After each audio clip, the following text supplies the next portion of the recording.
प्रखंड स्तरीय अंबेडकर परिचर्चा के अध्यक्ष और प्रखंड राष्ट्रीय जनता दल के अध्यक्ष भाई मनोज राय जी, यहाँ उपस्थित हमारी समस्तीपुर जिला की अध्यक्षा, लोकप्रिय नेत्री आदरणीय बहन रूमा भारती जी, यहाँ उपस्थित इसके संचालनकर्ता प्रधान महासचिव इस प्रखंड के श्री सुबोध राय जी, यहाँ उपस्थित हमारे पुराने साथी, आंदोलन के साथी और बिहार प्रदेश राष्ट्रीय जनता दल के महासचिव भाई प्रेम प्रकाश शर्मा जी, राष्ट्रीय जनता दल के प्रधान, पूरे बिहार के महासचिव भाई फैजुल अहमद फैज साहब, यहाँ उपस्थित भाई लाल बहादुर पंडित जी, यहाँ उपस्थित विपिन सहनी जी, चंद्रिका राय जी और हमारे प्रवक्ता राजेश ठाकुर जी, यहाँ उपस्थित मंचासीन तमाम हमारे साथीगण और आए हुए तमाम बुजुर्ग साथीगण, नौजवान साथीगण। साथियों, कई 14 वक्ताओं ने आपको अंबेडकर परिचर्चा के बारे में आपको एहसास और बताने का काम किया है। इसके पहले राज्य स्तर पर अंबेडकर परिचर्चा हुई, फिर जिला स्तर पर अंबेडकर परिचर्चा हुई, फिर मंडल स्तर पर परिचर्चा हुई और प्रखंड स्तर पर परिचर्चा हो रही है। आपको यह अद्भुत लगता होगा कि अंबेडकर परिचर्चा ही क्यों? ये धरती है अपने जननायक कर्पूरी ठाकुर जी का, मैं इनको नमन भी करना चाहता हूँ। लेकिन अंबेडकर परिचर्चा क्यों? क्या आज अंबेडकर की परिचर्चा करके हम किस चीज को हासिल करना चाहते हैं? साथियों, आज जानते हैं देश आजादी हुए 75 साल हो गए और 75 साल में जब बाबा साहब भीमराव अंबेडकर ने संविधान का निर्माण करने का काम किया था, उस संविधान में पहला उनका प्रेम्बुल था कि स्वतंत्रता, समानता, बंधुत्व और न्याय, ये 4 बिंदुओं को उन्होंने कहने का काम किया था। और आज देश में 2004 से 2014 से जो इस देश के प्रधानमंत्री बने हैं, उसने इस देश की स्वतंत्रता पर खतरा पैदा कर दिया है, इस देश के समानता पर प्रश्नवाचक चिन्ह खड़ा हो गया है, इस देश के बंधुत्व में कटुता आ गई है और देश का न्याय आज लोगों को नहीं मिल पा रहा है। यानी कि संविधान पर सबसे ज्यादा खतरा हो गया है और ये मनुवाद की स्थिति लाना चाहते हैं। इस मनुवाद की वकालत ये करने का काम कर रहे हैं। हमको मनुवाद की सिर्फ विरोध करने के पहले मनुवाद को समझना चाहिए। मनुवाद का मतलब सिर्फ ये नहीं कि देश में 2 धारा में पैदा कर देने का काम करेंगे, बल्कि मनुवाद आप पढ़ने का काम करेंगे। इसके कई जो उनके अनुच्छेद हैं, उस अनुच्छेद में उन्होंने किस तरह की बात कही है। मनुस्मृति के आप 31वां, इसको याद कर लीजिए, क्योंकि आपको यहाँ से जाने के बाद पंचायत स्तर पर आपको बताने की जरूरत होगी। 31वां अनुच्छेद पर कहा गया है कि संसार की वृद्धि हेतु मुंह, बा, जंगा और चरण से, यानी कि मुंह से ब्राह्मण, बा से क्षत्रिय, जंगा से वैश्य और चरण से शूद्र का उत्पन्न हुआ है। ये बात मनुस्मृति में कहा गया है, जबकि हमारा संविधान कहता है कि समानता का वातावरण हो। ये देश समान रूप से कोई भी जाति, किसी भी धर्म, किसी भी गोत्र, किसी भी वर्ग, किसी भी क्षेत्र का हो, लेकिन भारत के अंदर रहने वाले सब समान रूप से हो। लेकिन मनुस्मृति क्या कहता है कि जो ब्राह्मण है वो सबसे ऊपर है, जो क्षत्रिय है उसके नीचे है, वैश्य है उसके नीचे है और शूद्र तो चरण के स्थान पर है। शूद्र यानी कि आप सिर्फ दलित की बात मत कहिए, दलित, पिछड़ा, अल्पसंख्यक, ये सारे शूद्र के अंतर्गत आते हैं। अति पिछड़ा, ये सारे महिलाएं सब शूद्र के अंतर्गत आते हैं।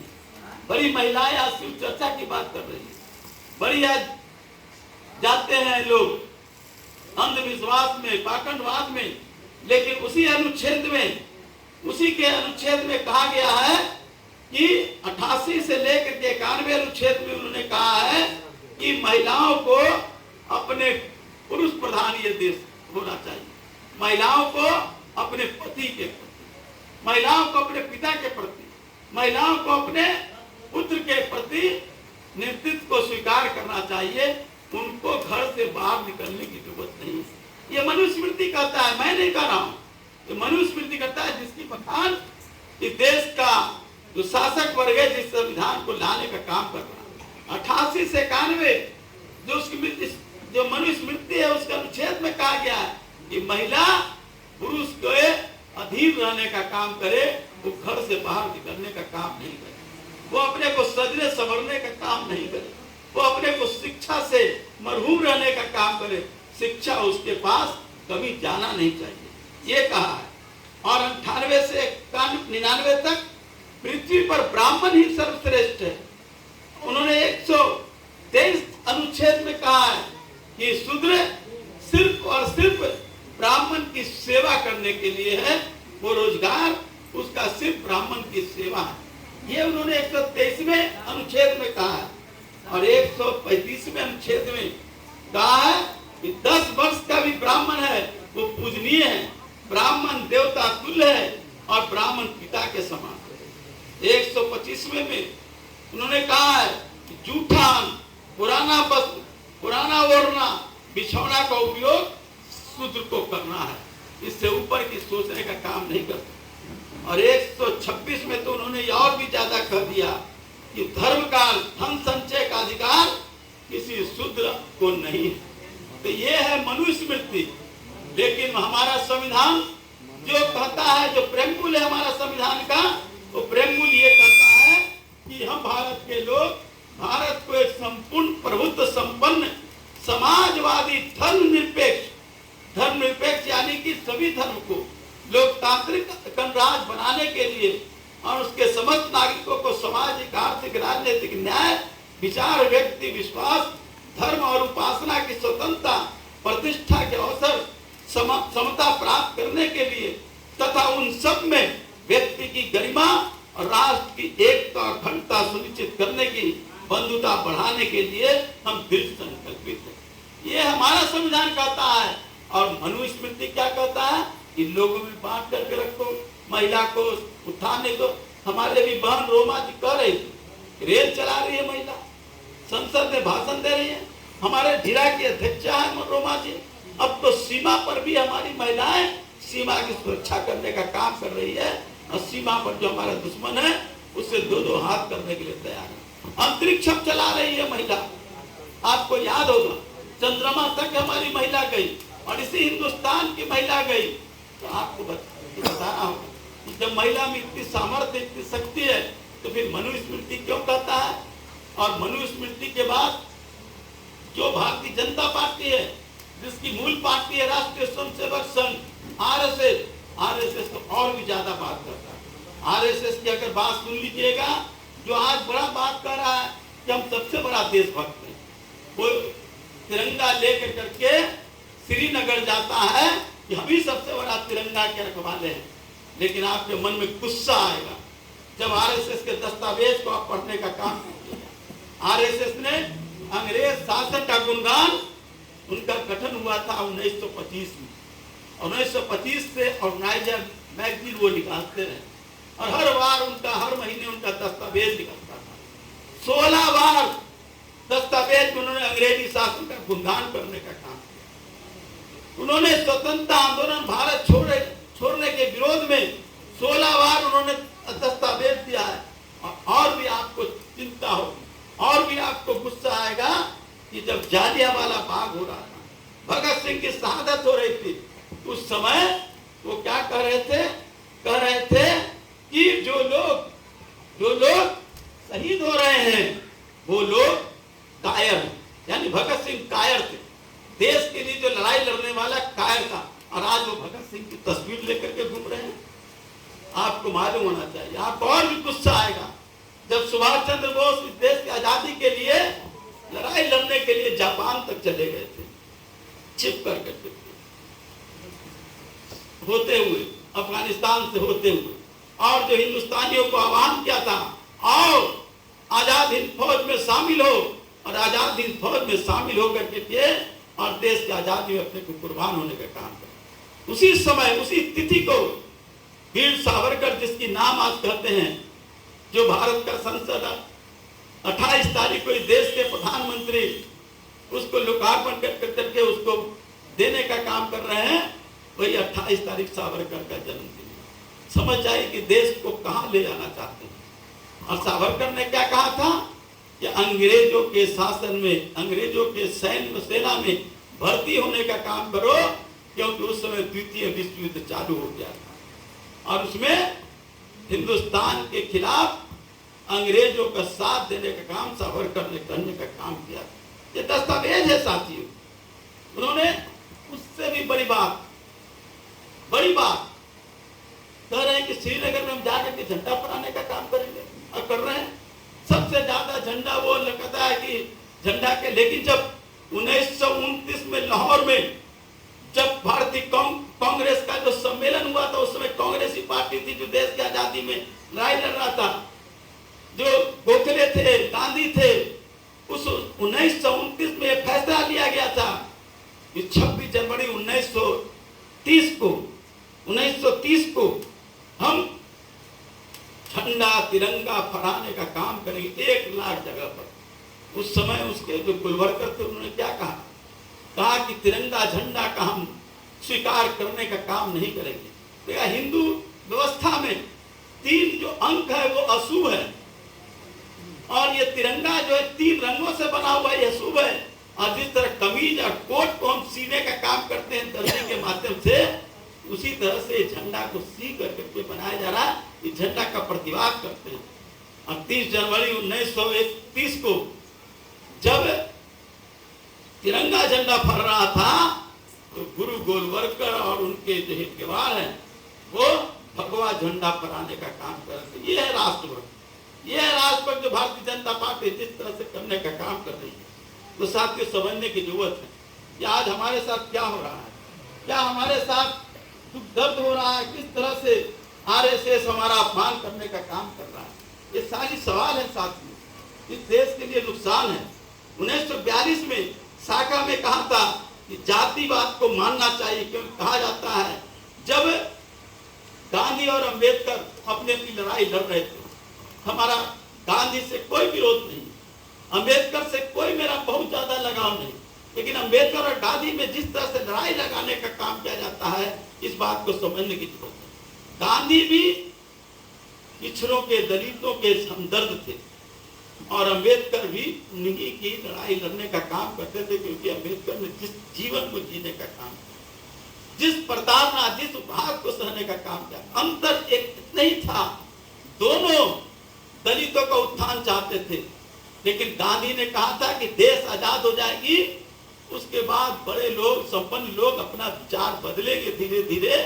लेकिन अंबेडकर ने कहा था कि नहीं, पहले दलितों को अधिकार दे देने का काम करो और तब जाकर के देश की आजादी।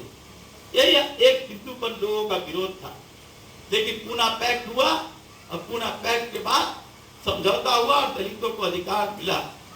तो इसलिए मैं कहना चाहता हूं साथियों कि आज जो हिंदू की बात कर रहे हैं, हिंदू बात कर रहे हैं, 1925 में जो आरएसएस गठन हुआ, कोई भी बता दो, एक भी व्यक्ति अगर जेल गया हो देश की आजादी में, एक भी नहीं। सावरकर की बात करते हैं, सावरकर ने 13 बार अंग्रेजों से माफी मांगने का काम किया और उस अंडमान निकोबार जेल से उनको रिहा करने का काम किया गया। ये है। और कोई लोग जेल नहीं गए। क्यों नहीं जेल गए?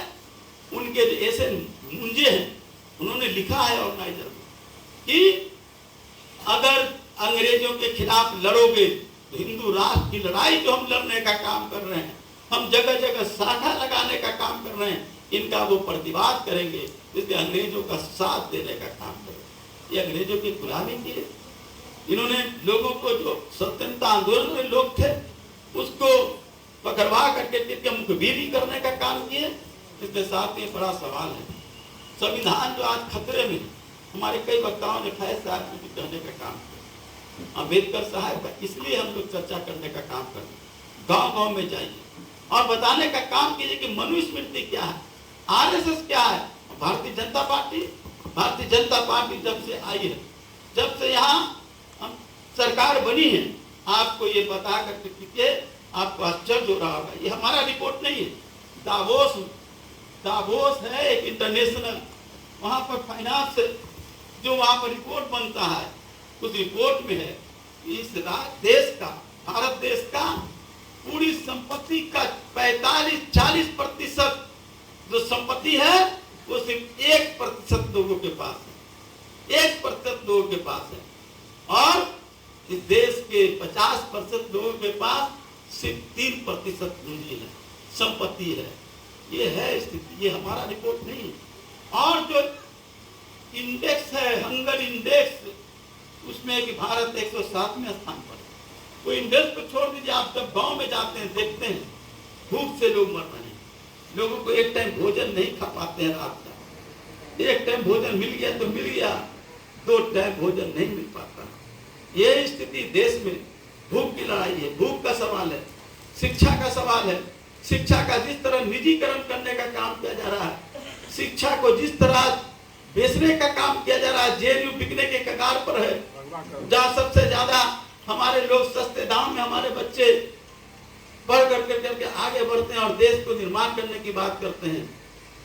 31 दिसंबर को इसी लोकसभा में इस देश का शिक्षा मंत्री धर्मेंद्र प्रधान ने क्या रिपोर्ट दिया कि जातीय वैमनस्यता के कारण इस देश के IIT, IIM में 122 पिछड़ा, दलित और अल्पसंख्यक बच्चों ने आत्महत्या करने का काम किया। रोहित वेमुला की चर्चा कर रहे थे, उसी 122 में रोहित वेमुला है। इस देश का जब शिक्षा बिक गया, इस देश का सारी संपत्ति बिक गई, 2 लोग बेच रहे हैं और 2 लोग खरीद रहे हैं।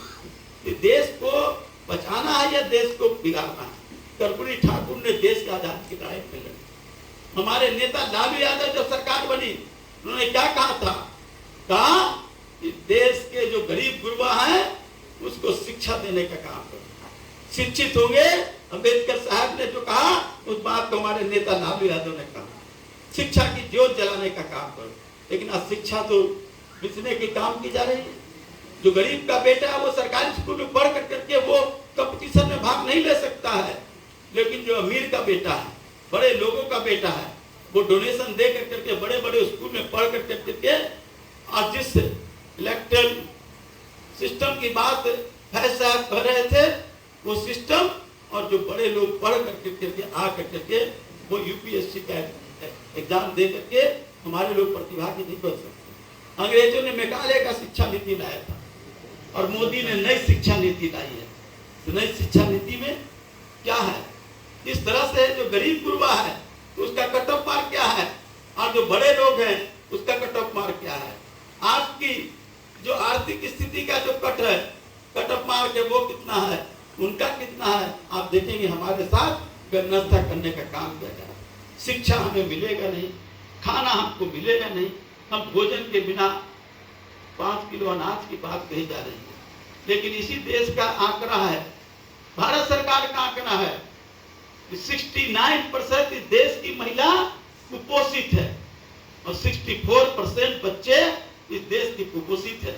जब आप अनाज दे रहे हैं, लोग खा रहे हैं, आप बड़ी प्रशंसा कर रहे हैं, मीडिया में लंबी लंबी चर्चा कर रहे हैं, तो कैसे 69% हमारी महिलाएं कुपोषित है, कैसे 64% बच्चे हमारे कुपोषित हैं? इसका मतलब कि वो भूख का मार वो मर रहे हैं, उनके पास रोजगार नहीं है। उन्होंने कहा था कि 2 करोड़ लोगों को हम प्रति साल रोजगार देने का काम करेंगे, नौकरी देने का काम करेंगे, लेकिन आज तो 2 करोड़ लोग हर साल जो नौकरी में थे उनको आज निष्कासित किया जा रहा है, उनको रिटायरमेंट किया जा रहा है। जो सरकार में थे, जो आरक्षण का था, आरक्षण की सीमा को भी कम किया जा रहा है, आरक्षण को खत्म किया जा रहा है, क्योंकि निजी क्षेत्र ही जब सब कुछ हो जाएगा, आरक्षण में प्रमोशन के आधार में न्यायपालिका के माध्यम से बता करके और किस तरह लोगों को आज आंकड़ा बताता है जुडिशियल में पिछड़ा वर्ग के कितने लोग हैं। आपका सचिव स्तर के लोग, जो केंद्रीय जो संगठन है, केंद्रीय जो सरकार है, उसमें हमारे लोग कितने लोग हैं? मात्र 1 से 10 के अंदर है। हमारा उप सचिव, हमारा कॉलेज के प्रिंसिपल, हमारे भाई चांसलर वहाँ पिछड़ा और दलित नहीं है, सब बड़े लोग हैं। कि किस बात का दलितों के लिए और किस तरह से संविधान की रक्षा हो रही है? तो संविधान का सर्वनाश हो रहा है। संविधान को बचाना किसको है? लालू यादव ने कहा था, आपको याद है, हम गए थे उनके साथ जब भागलपुर में दंगा हुई थी। दंगा में वो किस तरह घूम रहे थे। जब वहां से जब शांत कर करके जब आए तो नौगछिया के रास्ते से हम लोग लौट रहे थे। नौगछिया में लोग लाठी लेकर के खड़े थे। उन्होंने कहा कि लाठी उन लोगों की रक्षा करने का काम करो, ये लाठी उन लोगों की रक्षा करने का काम करो, आपस में लड़ाई करने का काम मत करो। लालू यादव की ये सोच नहीं, सांप्रदायिक सद्भाव हुआ। इसी समस्तीपुर में अडवाणी ने जब राम रथ यात्रा लेकर के चले थे, इसी समस्तीपुर की धरती पर, जो कर्पूरी ठाकुर की धरती है, समाजवादियों की धरती है, एक से एक समाजवादी यहाँ से निकले जो हमारे पूर्वज है। और उस धरती पर कर्पूरी ठाकुर जी के धरती पर हमारे नेता लालू यादव जी ने उनको गिरफ्तार करके और उसके बाद मसानजोर भेजने का काम किया और बताने का काम किया। लेकिन आज क्या हो रहा है? हम धर्म के खिलाफ नहीं है, आस्था हमारा है, लेकिन हम आडंबर के खिलाफ, हम पाखंड के खिलाफ हैं। राम में विश्वास करते हैं, लेकिन उस राम में विश्वास करते हैं जो सबरी के झूठे बैर खाने का काम किया। हम उस राम में विश्वास करते हैं जो केवट के साथ अपना भाई के तरह अपना संबंध कहा था कि लक्ष्मण की तरह तुम हमारे भाई हो केवट। हम उस राम में विश्वास करते हैं। उस राम में विश्वास नहीं करते हैं जो मंदिर के अट्टालिकाओं में बैठ करके चंद जो पुजारियों लोगों के धन की और बढ़ाने का काम करे, ऐसे राम में विश्वास नहीं करते। हिंदू मुस्लिम की बात कही जाती है। इस देश की आजादी में क्या मुसलमानों की कुर्बानी नहीं रही? आज मुंगलों से जोड़ा जा रहा है, लेकिन मुसलमानों ने इस देश की आजादी में कुर्बानी देने का काम किया। यहाँ के जो मौलाना लोग थे, मौलाना लोगों ने संगठन बना करके और देश की आजादी में भूमिका अपना अदा किया। कई लोग कुर्बान होने का काम। इस देश में अगर चंद्रशेखर आजाद ने हंसते हंसते गोली खाने का काम किया, तो अशफाकुल्लाह ने भी अपने को कुर्बान देने का काम किया। ये देश कभी धर्म के आधार पर बंटने का काम नहीं हुआ है। ये देश की हमारी संस्कृति है। हम तो विश्व गुरु थे, लेकिन आज विश्व गुरु नई तरह से परिभाषित करने का काम किया जाए। इस बात को बताने की जरूरत है साहब। हिंदू मुस्लिम संस्कृति हमारी एकता रही है, गंगा जमुनी संस्कृति रही है।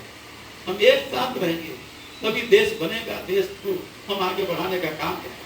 मुस्लिम भी हमारे ही है, हिंदू भी हमारे ही है, लेकिन जिस तरह से बंटवारा करने का काम किया जा रहा है, आज जिस तरह से दहशत का वातावरण बनाने का काम किया जा रहा है, जिस तरह दलितों के साथ उपेक्षा करने का काम किया जा रहा है, आज नई एक चला है कि कई तरह से उत्तर प्रदेश में बुलडोजर बाबा, बुलडोजर से संविधान नहीं चलता है। संविधान चलता है एक दूसरे के प्रेम में, क्योंकि संविधान में कहा है स्वतंत्रता, समानता, बंधुत्व, न्याय। हम उस पर संविधान से हम भारत चलाना चाहते हैं, बुलडोजर से नहीं चले।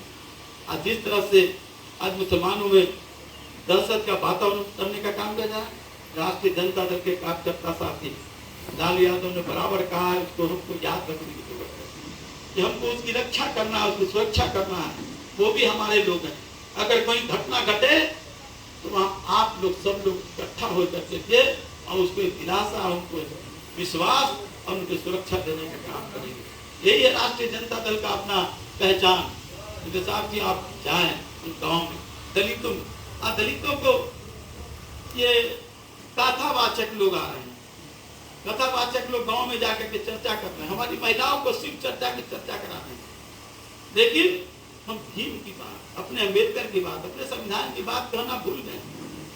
हम संविधान से अपने महिलाओं को नहीं बताने का काम कर रहे हैं। हम देश में किस तरह से आजाद हुए उसकी बताने का काम नहीं कर रहे हैं। वो फिर से महिलाओं को कैद करना चाहते हैं। वही महिलाएं शिव चर्चा करके उस भगवाकरण करने में उसका सहयोग करने को बताना होगा। महिलाओं को जाना होगा। 10-10 लोगों की टीम बना करके हर एक लोग 2024 समझ, ये चुनाव के कारण नहीं मैं कह रहा हूँ, चुनाव बनते रहेगी, सरकार बनते रहेगी, सरकार बिगड़ते रहेगी, लेकिन 2024 आपकी अंतिम लड़ाई है। अगर ये लड़ाई अब पराजित हो गए तो देश में हमारा संविधान बच नहीं पाए, फिर मनुस्मृति आएगा और फिर हमारे गले में धड़ा रहेगा, हमारे कमर में झाड़ू रहेगा। यही है मनुस्मृति, और ये सत्य होकर के रहेगा। आपको जो भरमाने का काम किया, इसी तरह आर्थिक गुलामी करने का काम किया जाना। हमने पहले बताया ना कि 40% संपत्ति जो 1% लोगों के पास, अब 3% लोगों के पास, 50% लोगों के पास 3% संपत्ति। किस तरह आर्थिक गुलामी बनाने का काम करना। आज सब बिक रहे, बिक गए। हमारा बंदरगाह बिक गया, हमारा एयरपोर्ट बिक गया, हमारा रेल बिक गया। आप रेल में पहले भी जाते थे और आज जाते हैं, किस तरह की व्यवस्था में परिवर्तन हुआ है, किस तरह से महंगाई हुई है। आज बिजली को भी बेच दिया गया, निजीकरण होते जा रहा है। एक समय जो इसका था प्रबंधन, वो सार्वजनिक प्रबंधन था, लेकिन आज निजीकरण हो रहा है। मुंह मांगे जो दाम बढ़ा रहा है। तो हमको 2024 को लक्ष्य मान कर देते गांव-गांव जाने की। पूसा का कोई ऐसा घर नहीं बचे, कोई ऐसा दलित का घर, पिछड़ा का घर, अल्पसंख्यक का घर, पिछड़ा का, सवर्णों में भी जो लोग हैं हमारे लोग, ये देश में सवर्ण लोगों के भी इतिहास रहा है। मधुलिमय ब्राह्मण थे, एस.एन. जोशी ब्राह्मण थे, सुरेंद्र मोहन ब्राह्मण थे। ये सारे लोग ने देश में समता लाने में, समाजवाद लाने में एक बड़ी भूमिका अदा की है। लेकिन जो लोग गड़बड़ हैं उसके खिलाफ हमारा नजर रहेगा, तो आप उनके भी बताइए। लेकिन दलितों को समझाने का काम, पिछड़ों को समझाने का काम, महिलाओं को समझाने का काम कीजिए कि गलत रास्ते पर जाने का काम मत करो। गलत रास्ते में जाओगे देश कहाँ चला जाएगा, देश फिर से गुलाम हो जाएगा। ईस्ट इंडिया कंपनी आई थी, आज अडानी कंपनी आ रही है और देश बिक जाएगा, फिर आप कहाँ रहेंगे। आप जो किसान हैं, यहाँ पर बहुत से लोग किसान होंगे, आप जो लागत लगाते हैं अपने खेत में, लागत का भी पैसा नहीं आ पाता, लागत का ही पैसा नहीं आता, फिर लाभ कहाँ से आएगा। एमएसपी तो सिर्फ लागत से भी कम है, जो मिनिमम सपोर्ट प्राइस है वो भी लागत से भी कम है। तो आप जब लागत का नहीं उपलब्ध करा पाते हैं तो फिर आप कैसे इस देश में आप किसानों के साथ भटमारी को आप लड़ाई लड़ेंगे। किसानों को भी संगठित करना है, आप किसानों को संगठित करना। उद्योग धंधे हमारे पहले थे, उद्योग धंधे बंद हो रहे हैं। क्यों?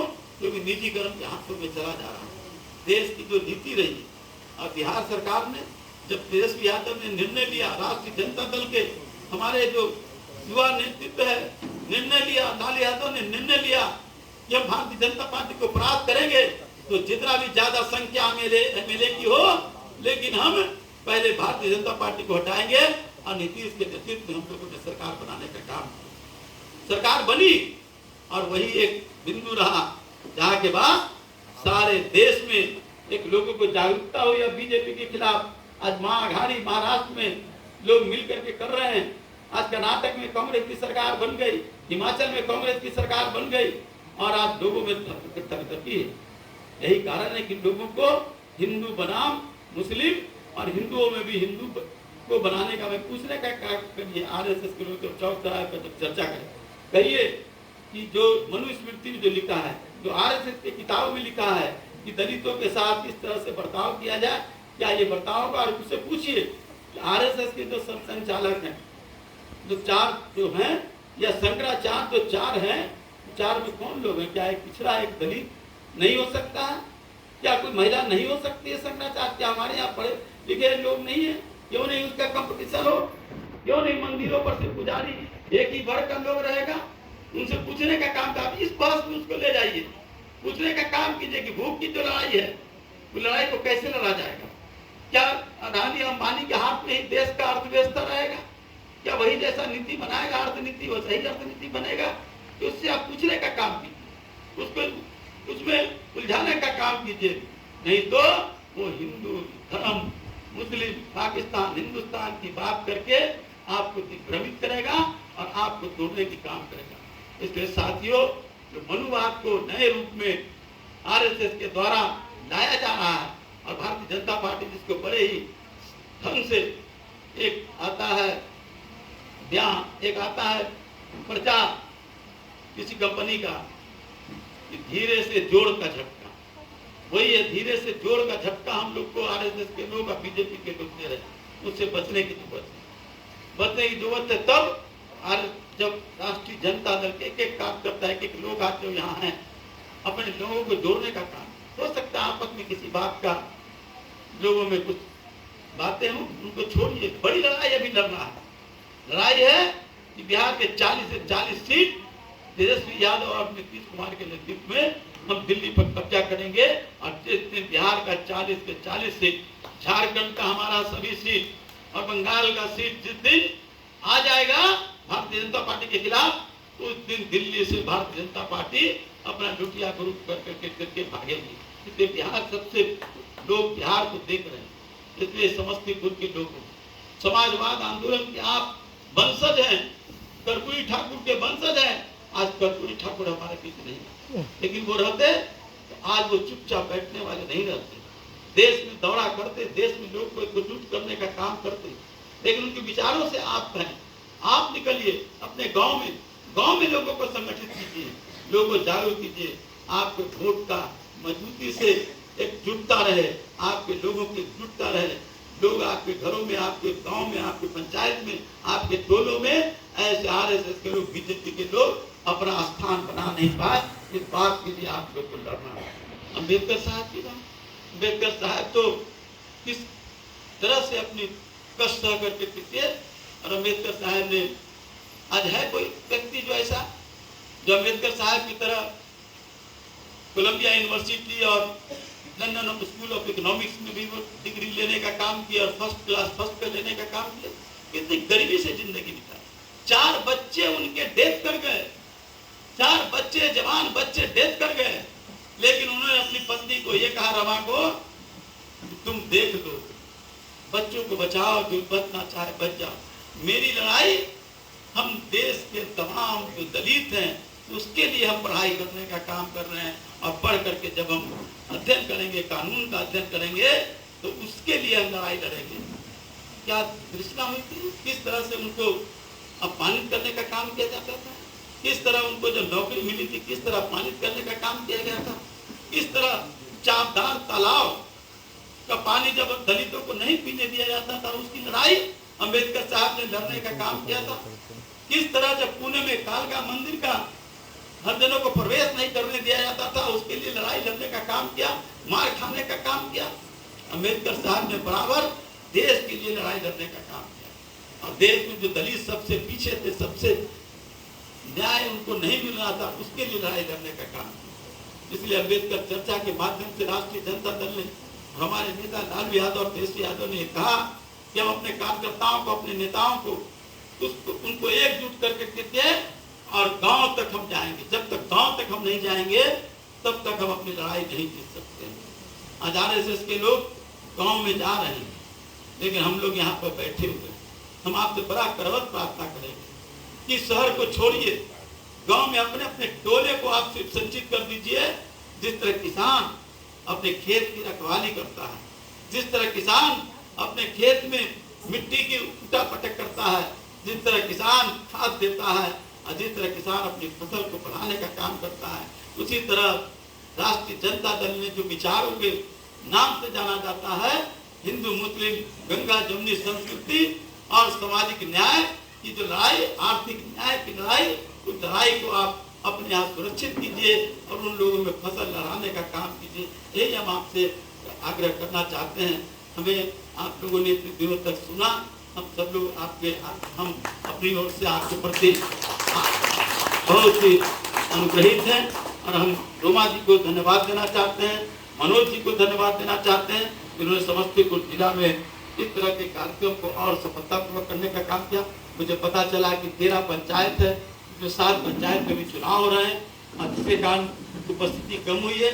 लेकिन जो लोग नहीं आए उनको भी आप इन चीजों से बताने का काम कीजिए, उनको साथ आप संवाद का आदान प्रदान करने का काम कीजिए, लोगों को बताने का काम कीजिए। अब ये देखिए कि हम आज के बाद और बूथ कमेटी हमारा सबसे बड़ा मजबूत, बूथ कमेटी हमारा मजबूत होना चाहिए।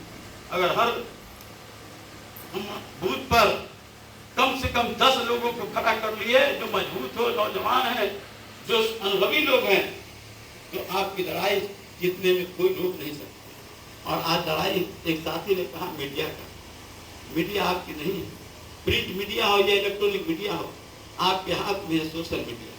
हम चाहेंगे रुमा जी से, हम चाहेंगे यहाँ विपिन जी से और तमाम लोगों से, ताकि यहाँ प्रवक्ता हैं, हम चाहेंगे कि आप समस्तीपुर जिला का एक सोशल ग्रुप बनाने का काम कीजिए, जिसमें आप कोशिश कीजिए कि हर पंचायत से कम 10 लोगों का ग्रुप बने, पंचायत से प्रखंड, प्रखंड से आप जिला, और एक बड़ा ग्रुप बने।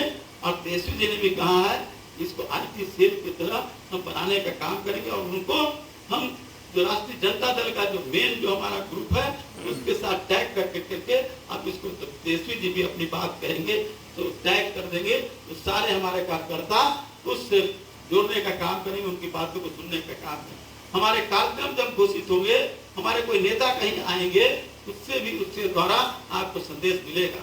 हमारे लोग ब्लॉग लिखेंगे, उनके लोग जिस तरह से भ्रमित करते हैं उसके खिलाफ भी हम लोग हर बार चर्चा करने का काम करेंगे।